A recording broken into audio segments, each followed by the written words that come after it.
నా ప్రియమైన బిడ్డా, నా మాటలు జాగ్రత్తగా ఆలకించుము. నేను ఎన్నిసార్లు చెప్పినా నీవు అర్థం చేసుకోవడం లేదు. ఎందుకని? నేనంటే లెక్కలేదు, నేనంటే భయము భక్తి లేదు.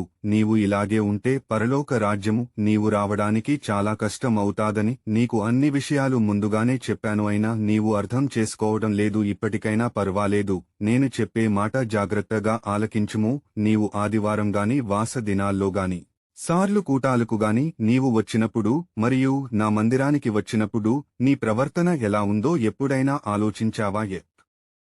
ఎప్పుడైనా గమనించావా? లేదు కదా. ఇప్పుడు చెబుతున్నాను, జాగ్రత్తగా ఆలకిస్తావా? నీవు మందిరానికి గాని ప్రార్థనలకు వచ్చినప్పుడు నీ సెల్ ఫోను స్విచ్ ఆఫ్ చేసుకుని రమ్మని చెప్పాను. అయితే నీవు ఏమి చేస్తున్నావు అంటే స్విచ్ ఆఫ్ చేసుకోకుండా మందిరమునకు ప్రార్థనలకు వచ్చి కూర్చుని దిక్కులు చూస్తూ ఉంటావు. అలాగే సెల్ ఫోను ఓపెన్ చేసి WhatsApp, Instagram, share chat, Twitter, Messenger, Facebook ఇంకా రకరకాల యాప్లు ఓపెన్ చేసి చెడు వ్యసనాలు చూస్తూ ఉంటాడు. నీవు మందిరమునకు వచ్చినప్పుడు ఇలాంటివి చేయవద్దని పదే పదే చెప్పాను. నీవు వినడం లేదు. మీ ప్రవర్తన బాగోలేదు. బుద్ధిహీనులు అర్పించినట్లుగా నీవు దేవుని సన్నిధికి వస్తావు, దేవుని మాటలు ఆలకించవు.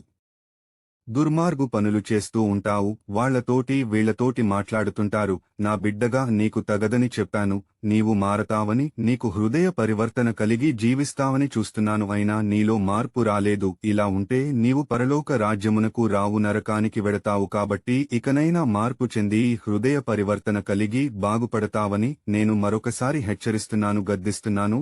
బైబిల్ వాక్యములు చదువు. ప్రసంగి గ్రంథము 5వ అధ్యాయము. నీవు దేవుని మందిరమునకు పోవునప్పుడు నీ ప్రవర్తన జాగ్రత్తగా చూసుకోనుము. బుద్ధిహీనులు అర్పించినట్లుగా బలి అర్పించుట కంటే సమీపించి ఆలకించుట శ్రేష్టము. వారు తెలియకయే దుర్మార్గపు పనులు చేయదు.